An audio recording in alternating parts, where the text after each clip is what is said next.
Nous allons voir les halachot concernant la protection du corps et de l'âme.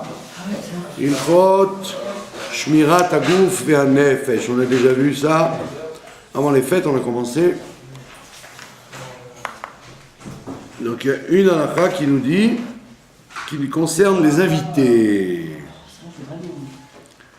Comment les invités doivent-ils se comporter? Alors, si des invités rentrent chez l'hôte,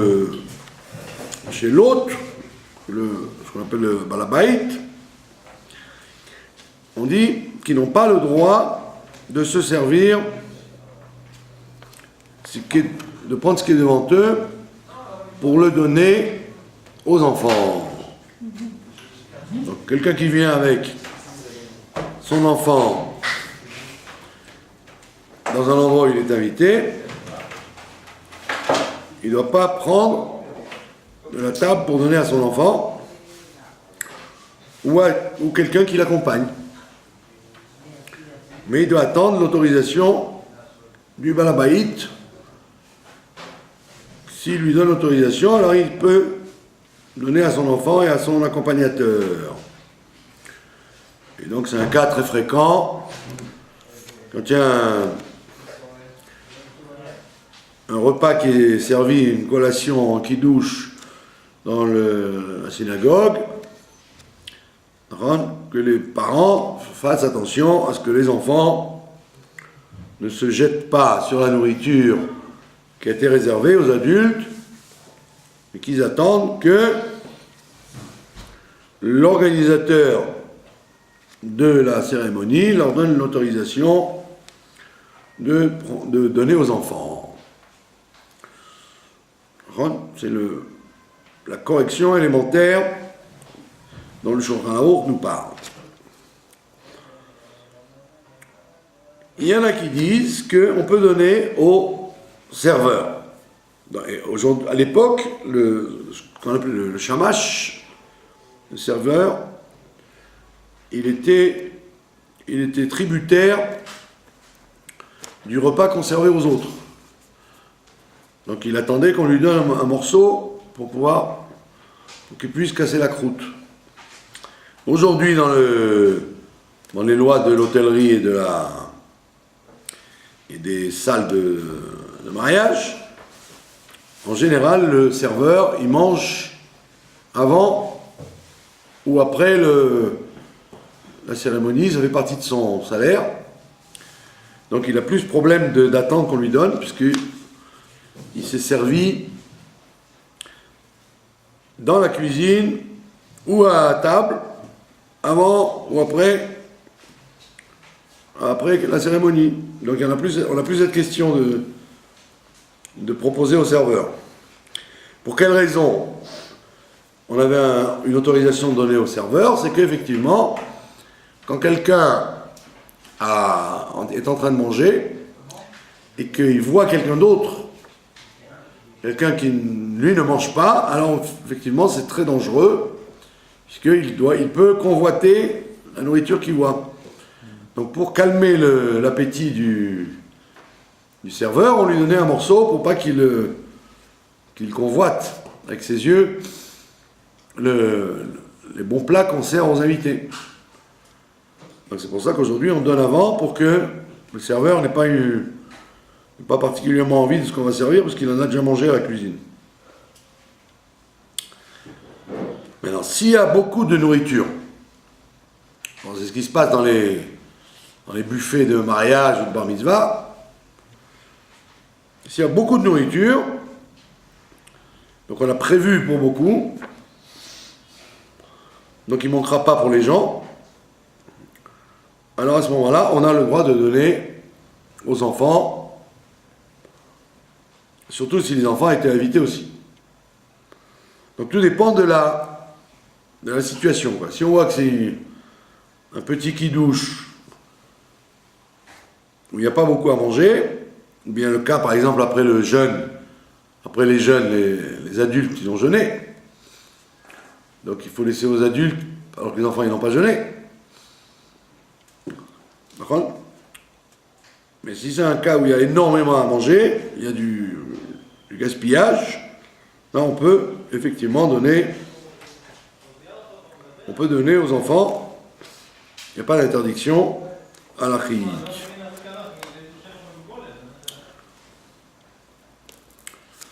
Et pourquoi tout ça? Parce que c'est les lois de Derech Eretz, les lois de bienséance. On n'a pas le droit de faire honte à l'organisateur. Celui qui a organisé, il avait peut-être pas assez de budget pour faire beaucoup. Donc on donne aux adultes pour pas lui faire honte. Parce qu'on sait bien que les enfants ils vont prendre, ils vont gaspiller.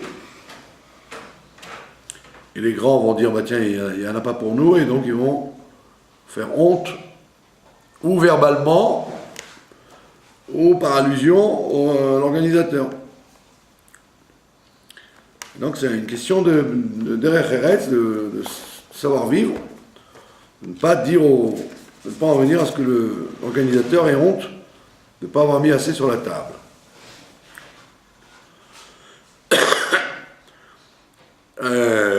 À la phrase suivante, on n'a pas le droit de venir dans une souda à la fin. Ça arrive très souvent. Enfin, quelqu'un il se croit obligé de venir en retard. Ça fait bien. Hein? Alors s'il mange pas, si simplement il dit Mazal Tov, il boit un verre et il repart, il a le droit de venir tard. Mais s'il a l'intention de manger, il se considère comme un invité, alors on dit que ça ne se fait pas que l'invité arrive en retard. Pas dire je viens à la fin, de toute façon on va me servir. Il y a beaucoup de gens qui ne savent pas ça, ils croient que c'est comme dans un hôtel où il y a plusieurs services. Ça peut même faire des problèmes parce que des fois le balabaït, il n'a pas le temps maintenant de servir du poisson, des salades, alors qu'on est déjà on est à la fin du repas de viande. Donc on dit c'est pas convenable quand on est un invité de venir manger à la fin. S'il veut venir manger, qu'il vienne tôt, et s'il vient tard, qu'il ne mange pas. Qui dit je ne suis pas venu pour manger, je suis venu simplement pour souhaiter Mazal Tov, boire un verre de jus et m'en aller. Autre halakha, une halakha concernant les odeurs. Les odeurs. Quand vous sentez une odeur d'aliment, si cette odeur vous a réveillé l'appétit, alors il ne faut pas avaler la salive. Il faut recracher la salive. Sinon, on se met en danger. Ah non? Ouais. Donc, on parle d'un cas où vous sentez une odeur agréable, qui vous donne envie en tous les cas. Ah oui. Eh bien, il ne faut pas avaler la salive qui a été provoquée par les papilles gustatives à cause de l'envie qu'on a eue. Il faut la recracher. Discrètement, bien évidemment, mais il ne faut pas l'avaler. Sinon, on se met en danger.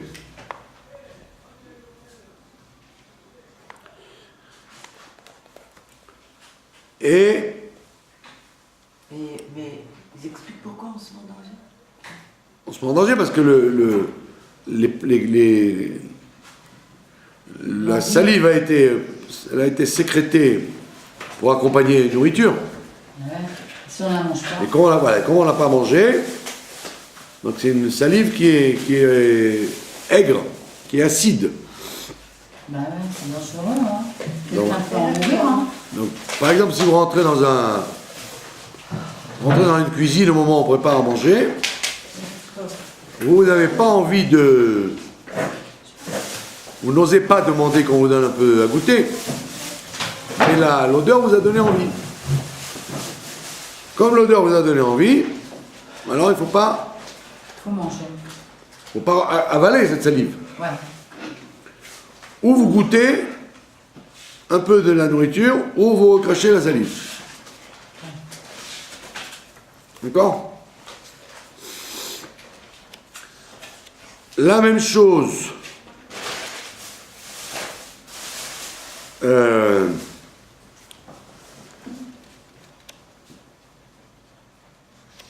לכן, אם בא לחולה לבקר, צריך להיזהר שלא יבלע הרוק שבפיו, רק ירוק אותו.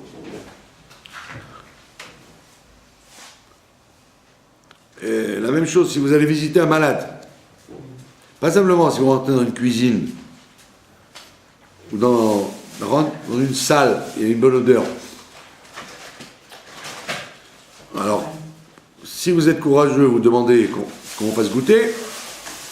Si vous n'êtes pas courageux, vous devez recracher parce que vous avez eu envie de manger. Maintenant, si vous allez avoir un malade, le malade est en train de manger, et vous n'osez pas demander au... Ça ne se fait pas de demander au malade qu'il vous donne un peu de ce qu'il est en train de manger. Vous avez voyagé longtemps, vous arrivez visiter le malade, et puis tant on lui sert quelque chose de très appétissant, ça vous donne envie, et allez vous dire, il faut cracher aussi ce... Ah oui, ça c'est sûr. Il faut cracher, parce que là, vous n'oserez pas demander au malade, donne-moi un morceau de ce que tu es en train de manger. Son yaourt. Ouais. Si c'est quelqu'un de la famille, une sœur ou... L'homme est chané. Tout malade, on ne doit pas lui prendre ce qu'il a. Et s'il n'en veut pas? Ah ouais? Et s'il y en a plusieurs dans la chambre? Bon, là, il ne parle pas d'un... Est-ce qu'il fait un gâteau? Il ne parle pas de quelqu'un qui a beaucoup à manger, on parle d'un... C'est même une envie que vous avez eue de voir ce que le malade est en train de manger. Bah, à l'époque, quand les gens étaient malades, on les gâtait aux petits oignons. Quoi. Ouais. Parce que le Shulchan Aruch, il vous dit que vous avez même le droit de tuer un bœuf pour un malade, si c'est Shabbat. Ah ouais? Le malade, il a besoin d'une soupe de bœuf. Vous avez le droit de faire la shrita du bœuf rien que pour une soupe du malade. Donc on s'occupait bien du malade, quoi. On ne parle pas de, comme vous dites, du yaourt, du pauvre yaourt de l'hôpital qui donne même pas envie au malade lui-même, quoi. On parle d'un repas agréable que vous auriez eu envie de manger. Donc, pourquoi? Parce qu'on a dit que quand il s'agit d'une salle ou d'une cuisine, vous oserez dire, donnez-moi, je voudrais goûter un truc parce que ça m'a donné envie, quoi. Vous êtes en train de faire des bons croissants au beurre, ça vous donne envie. Alors, s'ils ne sont pas prêts, ou si la pâtissière n'a pas envie de vous en donner, vous crachez discrètement, pour ne pas vous mettre en danger, mais le malade, vous n'oserez pas faire ça. Bah ouais. Voilà. La même chose, et les Arabes ont ce minag-là, d'ailleurs, les Arabes font toujours ça. Quand vous rentrez chez quelqu'un, et qu'il est en train de manger, alors, il ne faut pas le regarder manger. Il faut rester derrière. C'est pour ça que les Arabes, ils connaissent cette halakha, là. Ils vous invitent tout de suite à participer avec eux. Pourquoi? Parce qu'ils disent, si vous rentrez dans une maison et il y a une bonne odeur, alors le balabaït, il doit tout de suite donner à la personne. Comme les Arabes, ils font, quoi. Ils vont rentrer, ils vous donnent, vous croyez que c'est de l'hospitalité? Non, c'est pas du tout ça, ils savent les Arabes qu'ils ont dû avoir une tradition d'Abraham Avinu, peut-être. Que quand on voit quelqu'un manger et qu'on ne mange pas, c'est très dangereux pour celui qui mange. Parce que vous mettez le mauvais œil sur la nourriture. D'accord? Alors, donc là, la est que celui qui rentre dans la salle, dès qu'il voit quelqu'un manger, il doit sortir. Maintenant, si la personne vous a vu, alors elle doit tout de suite vous proposer. Elle doit vous proposer la même chose. Pour ne pas que ça vous reste en travers de la gorge. Tout ça, on parle de quelque chose qui a une bonne odeur. Hein. Une salade ou des fruits. Donc, et c'est la halakha qu'on a vu plus tôt. Pourquoi à l'époque ils donnaient au shamash? Parce que le shamash, il servait et puis il voyait les bonnes choses. Donc il fallait lui donner pour qu'il se calme. Donc c'est pour ça qu'on a dit qu'aujourd'hui il y a une halakha. Enfin, c'est même pas une halakha, c'est une loi internationale dans les hôtels que le serveur il doit manger avant, quoi. On offre à manger au serveur avant pour pas qu'il convoite le steak qu'il va vous servir. Donc on lui sert la même chose en cuisine. Comme ça, quand il arrive à la table, il a plus faim. Donc vous voyez quelque chose qui a une bonne odeur.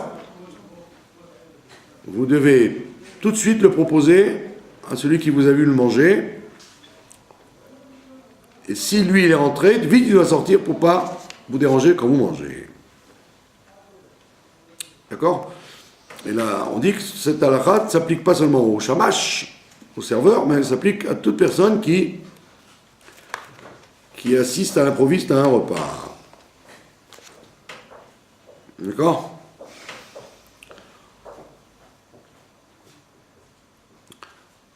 Donc en règle générale, on a déjà vu ça plusieurs fois, en règle générale, il ne faut jamais manger tout seul. C'est quand vous...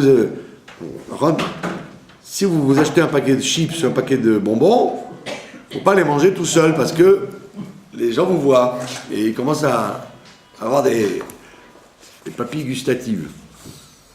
Donc dès que vous achetez un paquet de chips, si vous rencontrez quelqu'un dans la rue, il faut lui proposer. Tiens, faites une bracha sur les chips. Comme ça, ça lui enlève. Ouais, parce que comme ça lui enlève l'envie de manger ce que vous êtes en train de manger. Même si vous ne le connaissez pas. Non, ouais, même si vous ne le connaissez pas. Il vous voit, ah tiens, il faut que je vous parle. Vous êtes en train de manger des borécas fumants. Borécas fumants, il faut lui proposer un borécas pour éviter que celui que vous êtes en train de manger vous passe en travers de la gorge. D'accord? Donc c'est pour ça que si vous mangez seul, il faut manger caché. Oui. T'as parlé de bonne odeur. À moins que vous proposiez à tout le monde, mais c'est un problème. T'as parlé de bonne odeur. Il n'y a pas d'odeur dans les chips, choses comme ça. Non, ça, c'est une autre halakha. La halakha de déclencher l'envie chez quelqu'un de ce qu'on est en train de manger. Là, on mange jamais de pizza, quoi. Dehors. Ben, vous pouvez manger une pizza, La mais... pizzeria, on n'est jamais seul, quoi. Bon. Non, on parle quand vous êtes seul et que quelqu'un n'a rien en face de vous. Alors, il faut lui donner un morceau parce que quand le fait qu'il vous voit manger, ça va vous porter malheur de son mauvais œil, quoi. Ah ouais. Bon, alors si vous mangez des gâteaux de la badate, il n'y a aucun problème parce qu'il faut être fou pour vous. Il faut être fou pour vous convoiter. Non. Alors,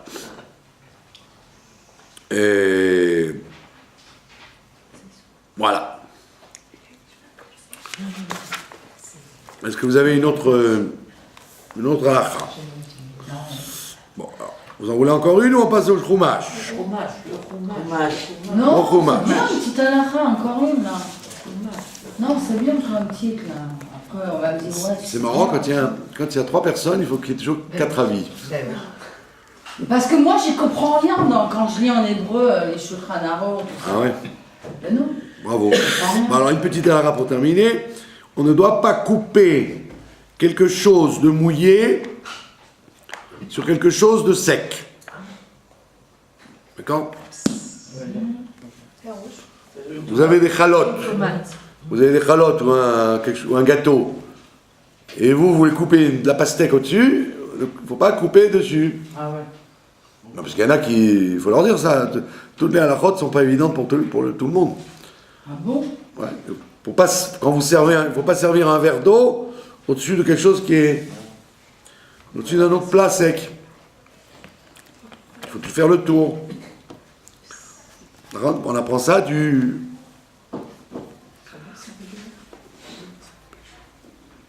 Et pourquoi? Parce qu'on arrive à détruire le...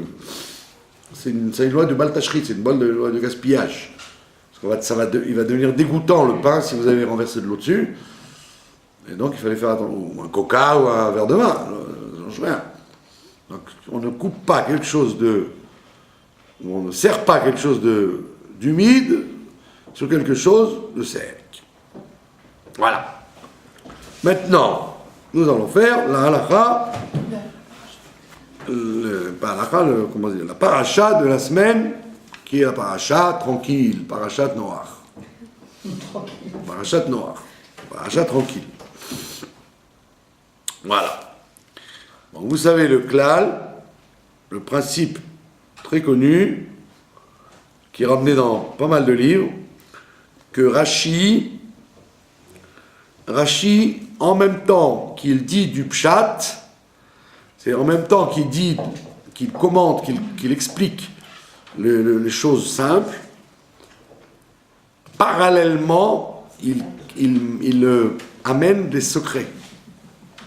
En même temps qu'il parle du pshat, c'est-à-dire du sens simple, parallèlement, Rashi vous délivre, pour celui qui sait le décrypter, le secret qu'il y a derrière.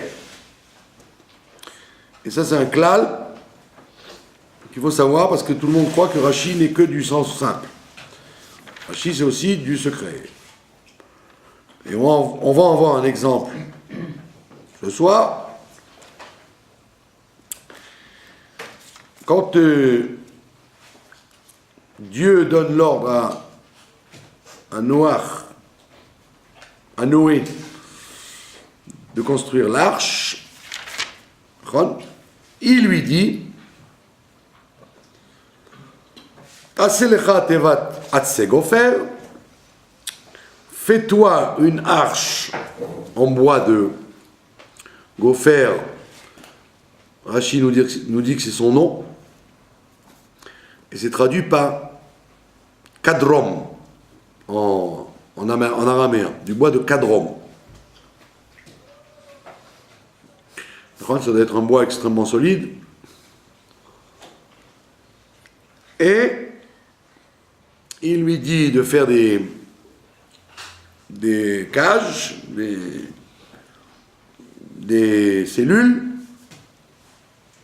pour mettre les animaux dedans. Après, il lui dit Vechafarta ota, tu enduiras l'arche, mibait ou michutz, à l'intérieur et à l'extérieur, bakofer, avec du goudron. Donc il devait prendre du bois de gopher, bois de cardum, je ne sais pas ce que c'est, qui devait être un bois imperméable en plus, parce que c'était le premier sous-marin historique. Hein. C'était pas un petit rafio. Hein. Il a fait un bateau qui devait tenir la route contre de l'eau brûlante et de l'eau en haut, de l'eau en bas. Donc ça avait intérêt à tenir le voyage. Bien qu'il y avait un miracle, bien sûr. Donc il lui dit, prends du bois de gopher, après tu l'enduiras mi-baït ou mi-chot, ça veut dire à l'extérieur et à l'intérieur, avec du goudron. Parce que le goudron est imperméable. Et c'est intéressant parce qu'on voit que, déjà à l'époque, ils connaissaient le pétrole et les dérivés du pétrole. C'est vrai, tiens, ouais. Ah oui. Ah, ouais. Et alors, écoutez-moi bien ce Rashi. Rashi il dit une chose très bizarre. Il dit Kofer, c'est du zéfet, c'est du goudron. Ou Matsinu Bagmara, dans la Gemara, ça s'appelle Koufra. Bon, ça veut dire que même là-bas, on parle de ça, on parle de goudron. Alors, regardez la suite. Il dit Betevato Shel Moshe. On a trouvé la même chose dans la petite arche de Moshe.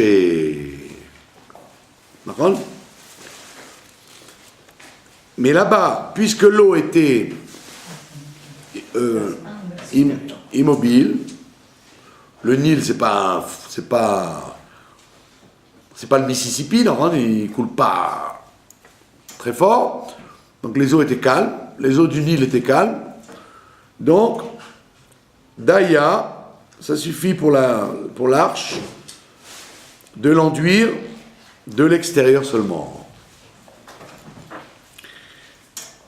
Alors qu'ici, il fallait l'intérieur et l'extérieur, puisque les eaux étaient tumultueuses. Donc, et il vous dit une autre raison. Rashi vous dit une autre raison pourquoi il fallait qu'il y ait du goudron à l'extérieur seulement chez Moshe Rabbeinu. Il vous dit parce que le goudron a une odeur très forte. Et donc, pour ne pas que ce tzaddik, Moshe Rabbeinu, quand il était encore un nourrisson, il ne soit pas incommodé par la mauvaise odeur du goudron, alors qu'ici, comme l'eau était forte, on était obligé de l'enduire de l'extérieur à l'intérieur. C'est un Rashi extrêmement curieux, puisque Rashi écrit pour les enfants de 5 ans. Or, l'enfant de 5 ans, il vient de commencer le Chumash, avec son rébé à l'école, il vient de commencer le Chumash, et donc il n'a pas encore entendu parler que Moshe Rabbeinu, on va le mettre dans une arche. Il va falloir attendre la fin du livre de Bereshit. Il n'est pas encore censé savoir, l'enfant de 5 ans,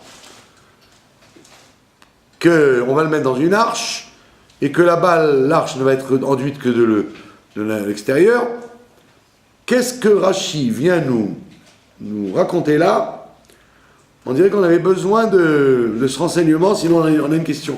On peut avoir une question que si on est au courant de ce qui va se passer dans Shemot, dans le livre suivant. Pour l'instant, je ne connais même pas mon Moshe Rabbeinu. Je suis dans Noir, je ne suis pas dans Moshe Rabbeinu encore. Donc, effectivement, Rashi vous fait une allusion. Il vous dit, ce tzaddik-là, il ne faut pas qu'il soit incommodé par le goudron. Ça veut dire que lui, Noah, ça ne nous dérange pas qu'il soit incommodé. C'est ça qu'il dit. Il y avait d'autres odeurs dans l'arche avec tous les animaux. Voilà. Ouais. L'odeur du goudron, elle était vraiment... elle passait très bien par rapport à ce qui se passait en bas avec les odeurs de lion et de trucs pendant un an. Oh là là. Donc, Rashi vous dit, ce tzaddik en question, c'est Moshe Rabbeinu. Lui, il ne faut pas qu'il soit incommodé par le goudron à l'intérieur. Ça veut dire que le noir, lui, il peut être incommodé par le goudron. Mais alors, qu'est-ce qu'il veut Rashi maintenant? Si il te dit, tu enduras à l'intérieur, à l'extérieur avec du coffre, c'est l'air, ok, j'ai pas de question, moi, c'est normal. Ils me disent, le goudron, il est imperméable, et donc il fallait le mettre à l'intérieur, à l'extérieur. Qu'est-ce que tu viens me faire intervenir, mon cher Rabbeinu, qui n'est jamais rentré encore sur la scène? Et c'est là donc qu'en fait, Rashi vous dévoile ses secrets. Et voici le secret, je le sors. C'est quoi ça? Demain, comme le lapin qui sort de la manche du prestidigitateur. Alors écoutez-moi bien, mes chers enfants, il est écrit dans nos livres saints à propos du nom Menachem. Rachid nous a déjà dit déjà que Noir, il ne s'appelle pas Noir à cause de Menachem. Il s'appelle Noir à cause de Menoucha. Parce qu'il a calmé les gens, parce qu'il a inventé la charrue. Les gens, ils travaillaient beaucoup pour labourer. Et son père l'a appelé Noir parce qu'il a dit, il nous a apporté la tranquillité maintenant qu'il a inventé les instruments à labourer. Les instruments à labourer, les instruments agraires. Donc il s'appelle Noach, pas de la Shon Menachem, mais de la Shon Menoucha. Rachid nous le dit avant, dans la fin de Bereshit. Mais ça c'est... Maintenant, le prénom Menachem, d'accord? Menachem, il est écrit dans nos saints livres, que c'est un des prénoms que le Mashiach doit avoir, d'accord? Et pas seulement parce qu'il est Menachem, pas seulement parce qu'il nous apportera la consolation à cette galoute insupportable, mais en même temps parce qu'il est une référence à son travail. Alors, qu'est-ce que c'est que ce prénom Menachem? Alors, vous avez dans Menachem, si vous avez observé, au milieu du mot, vous avez le mot Noach. Vous avez Noach au milieu. Vous avez un même au début et un même à la fin. Le même du début, c'est Moshe, dont nous parle Rashi, pour nous indiquer ce que... Et le même de la fin, c'est Mashiach. D'accord? Donc, Menachem, ça veut dire, c'est tout ce sont les 3 paliers, les 3 étapes de la Neshama de Noach. La Neshama de Noach, elle est descendue en tant que Noach. Elle revient dans Moshe Rabbeinu. Et elle revient une 3e fois dans le Mashiach. Et donc, la même Neshama, elle fait ce parcours. Et donc, quand on a fini la shlemut des 3 personnes, le travail, la perfection des 3 personnes, eh ben, c'est la Géoula.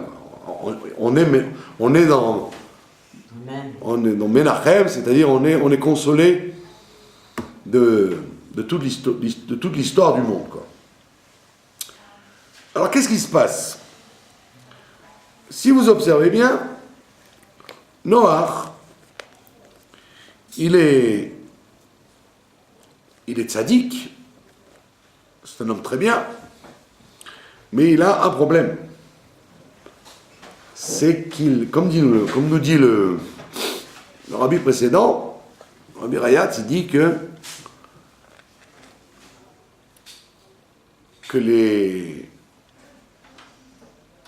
a prié, que Noach a prié pour les gens, pour qu'ils fassent tchouva. Il ne voulait pas qu'il y ait le déluge. Ça n'intéressait pas de sortir vivant du déluge, il ne voulait pas qu'il y ait le déluge. Il voulait que l'humanité soit sauvée. Et donc il a prié pour la génération, pour pas qu'elle meure. Mais il a prié du bout des doigts. C'est-à-dire, Dieu lui a dit, aide-les. Alors il a dit, bon, je vais les aider. Et comme c'est connu que quand on s'investit pas trop, eh ben, on n'a pas de résultat. On n'a pas tellement de résultats. Donc comme il ne s'est pas tellement investi, les gens n'ont pas cru qu'il allait y avoir le déluge, et donc il y a eu le déluge. Donc ça veut dire qu'il a fait un travail assez passif. Donc il a réussi à sauver lui et sa famille. Donc il a beau être tzaddik, d'accord, il est arrivé à une épreuve qu'il n'a pas réussi à surmonter, c'est le fait de changer les choses. Il n'a pu que sauver sa peau et sa famille. Donc, automatiquement, ça s'appelle un manque de shlemut, un manque de perfection, et on revient en Gilgoul. On revient en Gilgoul pour 2 façons. Soit parce qu'on n'a pas fait quelque chose, on a transgressé quelque chose, on n'a pas fait quelque chose, soit qu'on n'a pas surpassé quelque chose. On n'a pas été plus loin que ce qu'on devait. Et donc c'est pour ça qu'il y a des gens qui viennent en Gilgoul pas forcément pour réparer quelque chose de mal, mais pour compléter quelque chose C'est bien. qui était déjà bien. Donc ce qu'il a fait, c'était bien. Il a prié, il a construit l'arche, il a sauvé sa vie, sa famille, très bien. Mais tu n'as pas réussi à sauver l'humanité. Pas réussi à sauver l'humanité. Donc, la Neshama de Noach revient en Gilgoul dans la Neshama de Moshe. Et c'est ce que nous est en train de nous dire Rashi. C'est ce qu'est en train de nous subodorer Rashi. En nous disant l'arche, ben ça fait penser à une autre arche. Il y a l'arche de Noé et l'arche de Moshe. L'un étant plus tzaddik que l'autre, l'un étant plus tzaddik que l'autre, ça veut dire que Noach lui-même, à l'intérieur de son sauvetage, il sent mauvais, ça veut dire. L'intérieur de ton sauvetage, il sent mauvais, il sent le goudron. Mon cher Rabbeinu, dès que tu nais, on te dit attends. L'intérieur, tu sens bon, puisque qui t'offre. On a vu qu'il y avait du bien déjà dans son arche. Mais on veut voir si tu vas être capable que ce qui sent mauvais à l'extérieur, le goudron qui sent mauvais, si tu vas le réparer celui-là. Et donc, Moshe Rabbeinu, il se retrouve confronté avec la même épreuve que Noach. Quand il monte au Sinaï pour demander pardon pour le veau d'or, Dieu lui dit Ah ouais, je vais passer. allez, on va tous les exterminer, et toi, je vais te sauver à toi et ta famille. Donc c'est Noach qui revient. Noach revient, il lui dit, tu vas être sauvé, toi et ta famille. Donc, mon cher Rabbeinu, c'est à ce moment-là que la shlemout du Gilgoul va se faire. Mon cher Rabbeinu, s'il répond comme Noach, il dit, bon, ben d'accord. Ils ont fauté le veau d'or, ben oui, le veau d'or, c'est comme le Maboul, c'est très grave. C'est comme la génération du déluge. Très bien. On recommence avec moi. On voit que mon cher Rabbeinu, sachant qu'il est le Gilgoul de Noach, il dit hop, hop, hop, hop, doucement, doucement, doucement, doucement. Si j'accepte ce deal, je suis comme Noach. Donc je ne suis pas revenu pour faire la même chose que Noach. Donc il faut qu'il pousse. Il faut qu'il pousse plus loin, et c'est pour ça qu'il dit, c'est pas seulement qu'il prie Dieu, comme Noach l'a fait, mais il dit à Dieu, efface-moi de ton livre, c'est-à-dire je veux disparaître moi aussi. Noach, il n'a pas fait ça. Noach, il aurait pu dire, tu sauves l'humanité ou tu sauves personne. Il a dit, monte dans l'arche, très bien. Tu me sauves à moi, ben d'accord. Il ne s'est pas battu, Noach, pour sauver l'humanité. Il a accepté qu'elle soit détruite. Il a accepté que lui soit sauvé. Noach, Moshe refait le même Nisayon. Et donc, Moshe, il aurait pu dire, c'est vrai, depuis que je me l'ai farci, c'est Bnei Israël, depuis que je suis nommé le Goël, le Rédempteur, j'ai que des ennuis avec eux. Donc je vais accepter le deal. Dieu me propose, je recommence tout avec toi, il aurait dit oui. T'as raison, moi je suis fiable. Eux ils sont pas. On voit que Moshe il dit non, efface-moi. Donc quand il dit efface-moi, il répare Noach. Et donc la Neshama de Noach, elle est contente parce qu'elle a trouvé maintenant sa shlemout.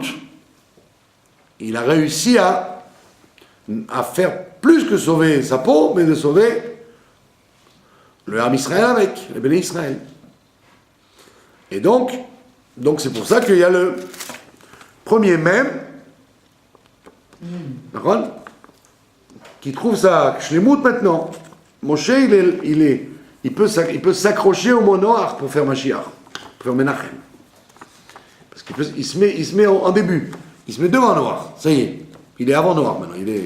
Il a fait mieux que Noach. Mais Moshe Rabbeinu, il n'arrive pas à sauver le Erev Rav. Il y a ce qu'on appelle, en plus du Ham Israël qui est sorti d'Égypte, il il y avait tout le Erev Rav, c'est-à-dire toutes les Neshamot,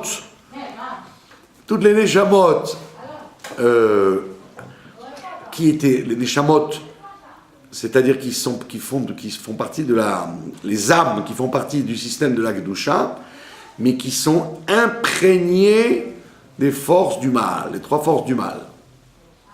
Et ça, on appelle ça Erev Rav. C'est-à-dire, Ouais, j'ai rien entendu. quoi donc? Réexpliquer, parce que j'arrive pas à... Qu'est-ce que c'est la définition des Erev Rav? Les Erev Rav sont des Neshamot. C'est pas des âmes de nation. C'est des âmes dans le Kodesh, des âmes de Kedusha. Mais qui ne sont pas appelées Bnei Israël, qui sont appelées Erev Rav parce qu'elles sont enfoncées dans les 3 forces du mal. Ça s'appelle Erev Rav. Ça fait partie du peuple juif. Et ils sont toujours avec nous. Ils sont accrochés au Ham Israël. Ils appartiennent au Ham Israël. Ils appartiennent au Ham Israël, mais ils ont une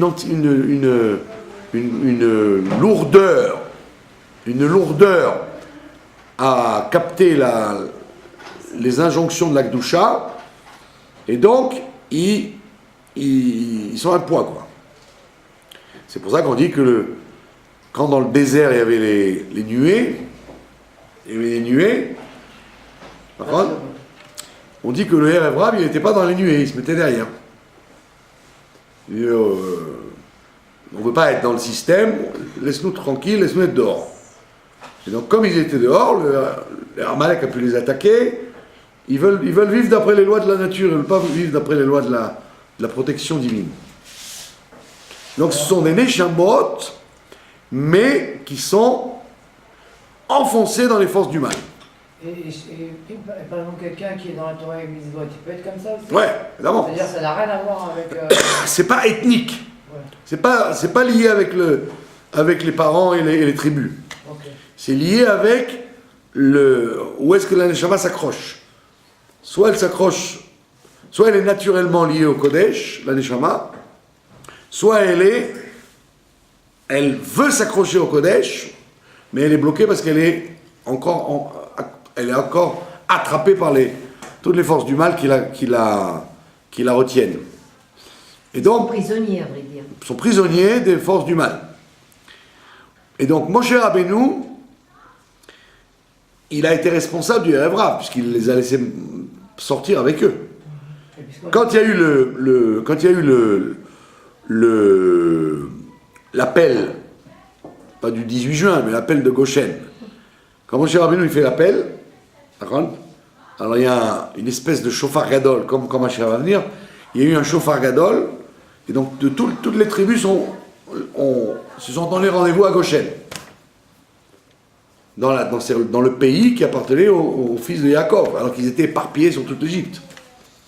Donc il y a eu un kibbutz galouyot, un premier kibbutz galouyot, un rassemblement des exilés, miraculeux, puisqu'il n'y avait pas de SMS pour envoyer des SMS. Et il lui dit,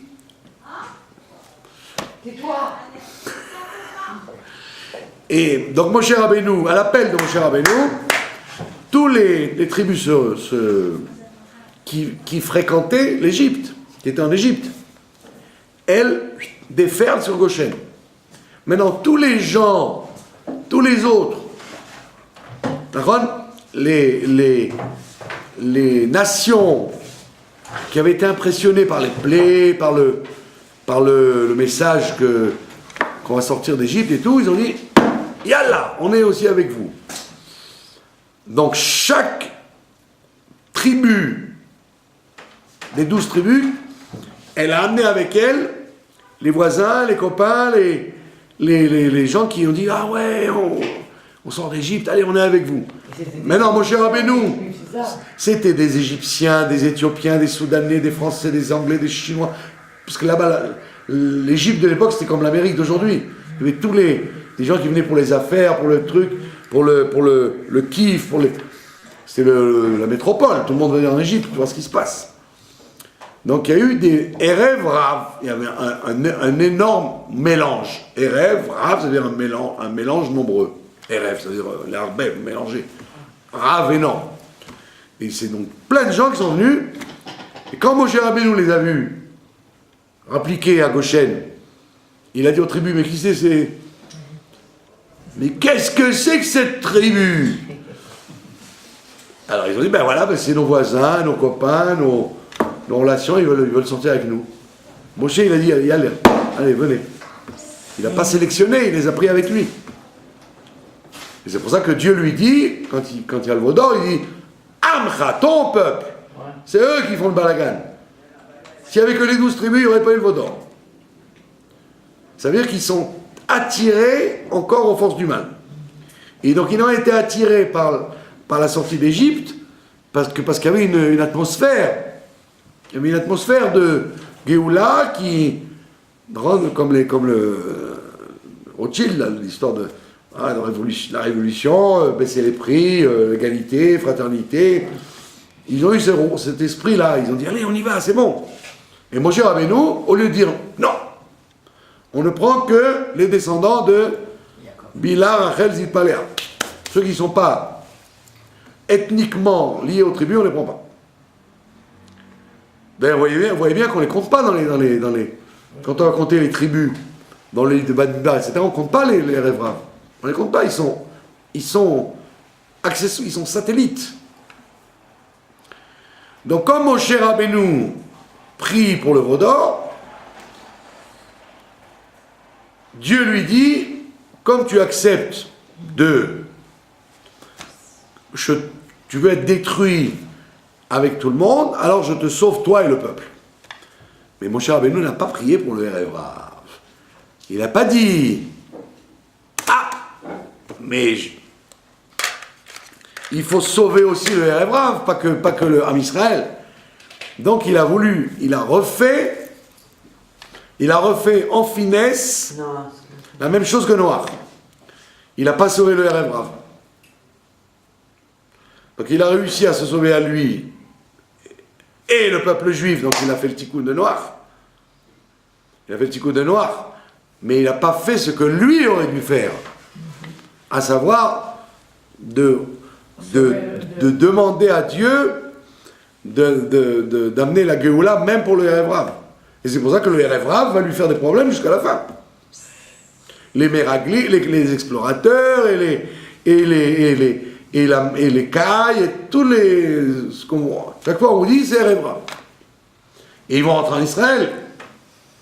Et ils vont devenir les épines du Ham Israël pendant tout le temps de l'existence du Ham Israël. Et donc, le Zohar HaKadosh et le Harizal, ils disent, donc Mashiach, le dernier même, lui, il faut qu'il s'occupe du Erev Rav. Il ne faut pas seulement faire le tikkun,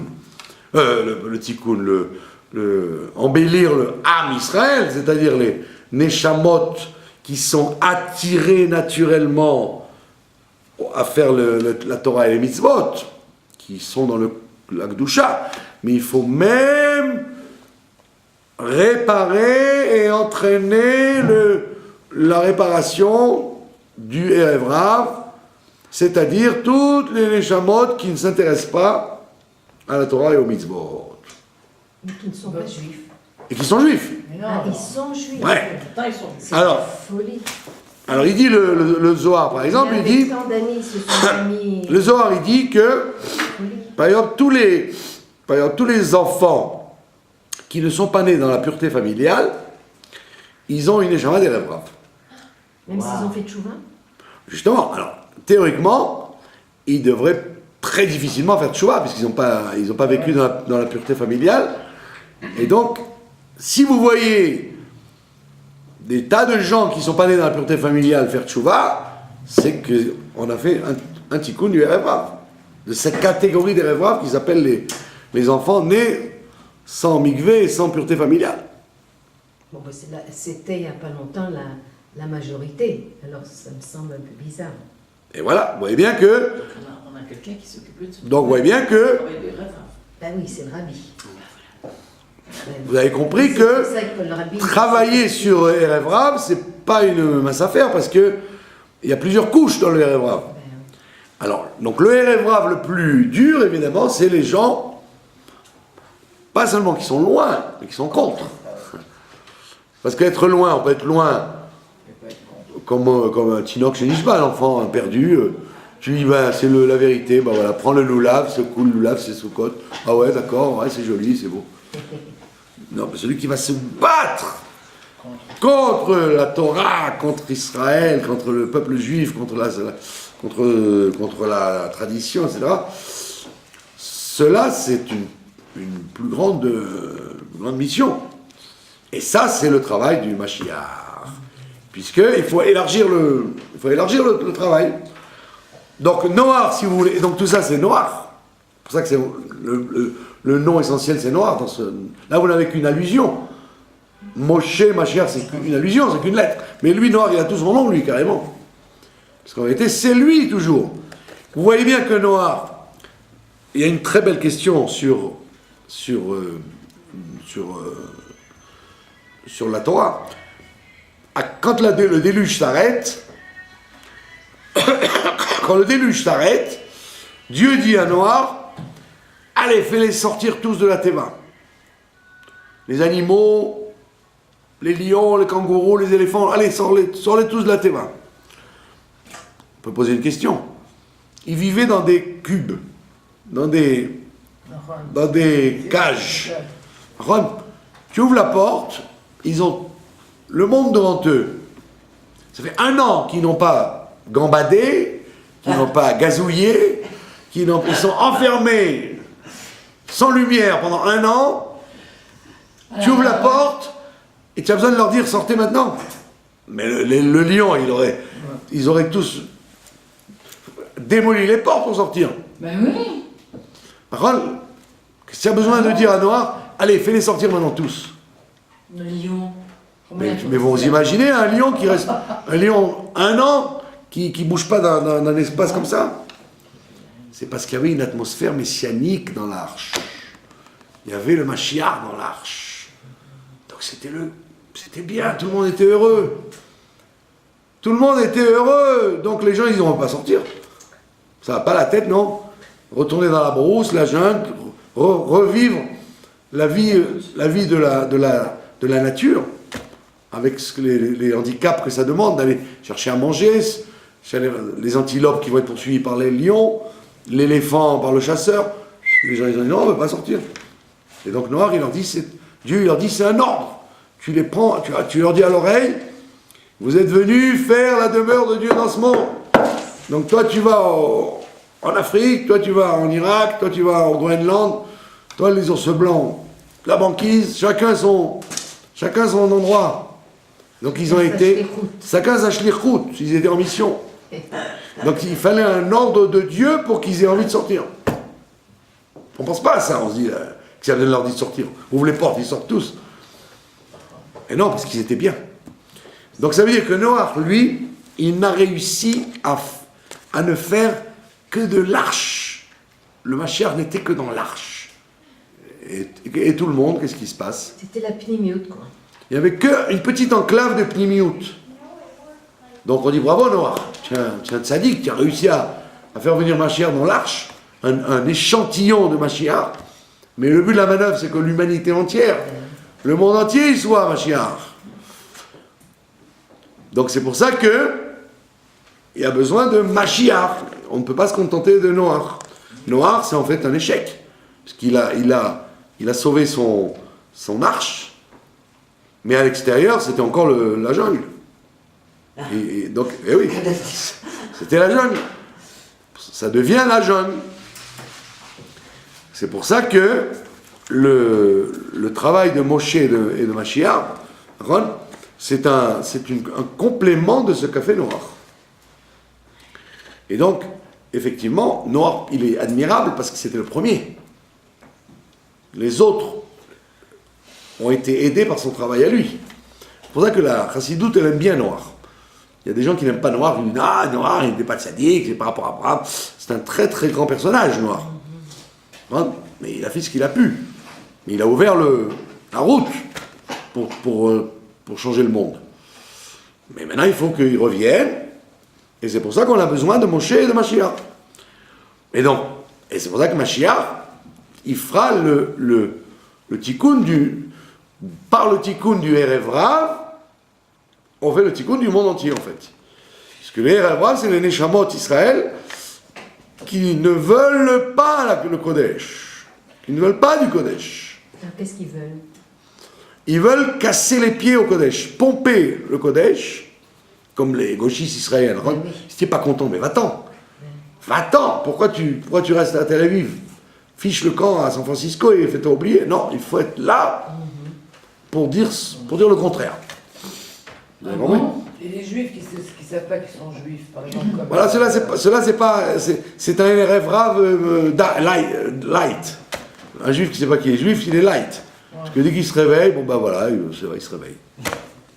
Il est moins réfractaire que quelqu'un qui sait et qui veut rien entendre. Donc c'est pour ça que la galoute a duré longtemps, parce qu'il fallait faire le tikkun du Erev Rav. Parce qu'à l'époque, si vous remarquez dans l'histoire du peuple juif, chaque fois qu'il y a eu un Erev Rav, des Neshamot d'Erev Rav, comme on entend des Hashmonaïm, à chaque fois qu'il y a eu des gens qui allaient contre, comment on s'est occupé d'eux? On les a tués. Ouais. C'était toujours par le meurtre. Ben, pourquoi pas. Rosh Hashmonaïm, on les a tués. Il y a eu la guerre. Les Gauls et les Romains. Je vous avais dit l'autre fois qu'ils ont retrouvé que le nom du général qui a détruit Jérusalem, c'était un juif. Shmuel, il s'appelait.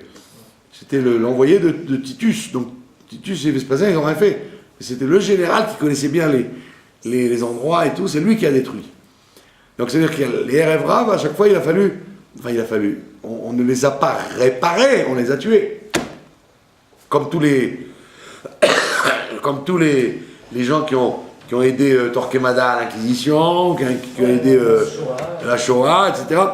Donc le tikkun, c'est justement de ne pas les tuer, c'est de les transformer à ce qu'ils reconnaissent que Hachem Echad ou Shemo Echad.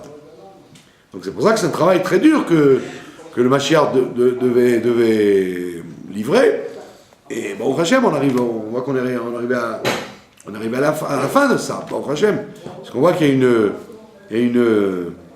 un épuisement des forces contre la Torah et contre le... Il y a bon Hachem, il y a un changement fabuleux qui s'est fait, qu'on n'aurait jamais imaginé. D'accord. Ouais, c'est vrai.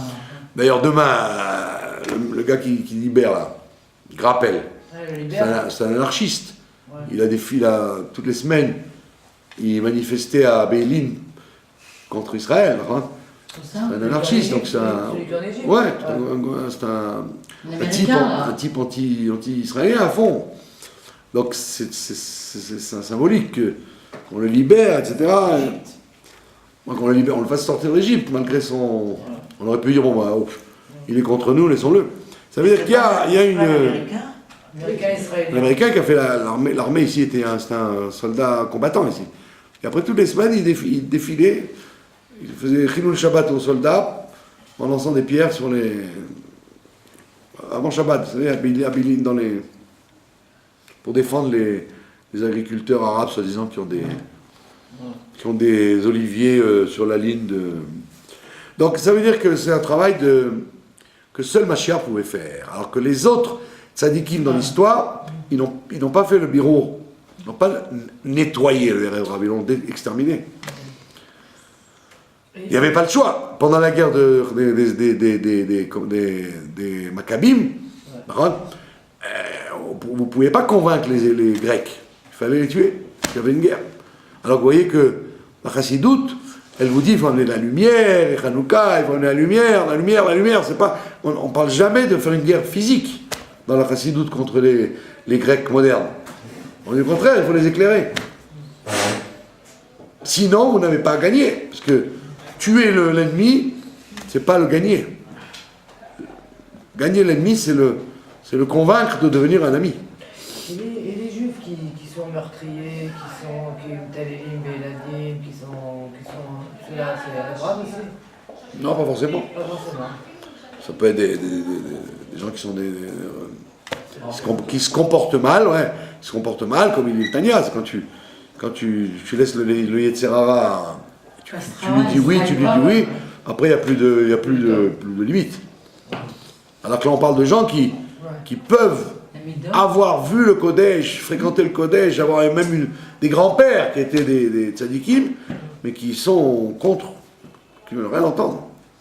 Donc c'est un travail que le Mashiach devait livrer, et il l'a brillamment livré, et donc immédiatement nous allons être libérés, et nous allons faire un grand Farbringen avec Noach.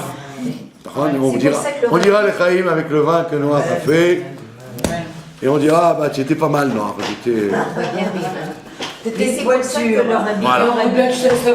et il nous dit de faire les Shir HaMitzvot de Noach. C'est un rapport, non? Mais Vadaï, bah oui.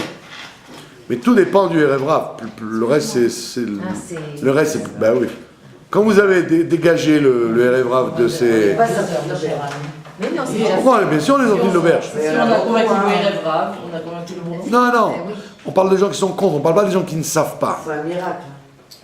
Mais il y en a tous les jours des miracles. On n'est pas compte le nombre avec Chalit aussi. des rêves raves Vous avez qui sont entendu parler du dollar. Très joli, oui. Non, je l'ai raconté. Dans la paracha J'ai pas entendu, on a voulu Dans la paracha de Bereshit. on a voulu l'école.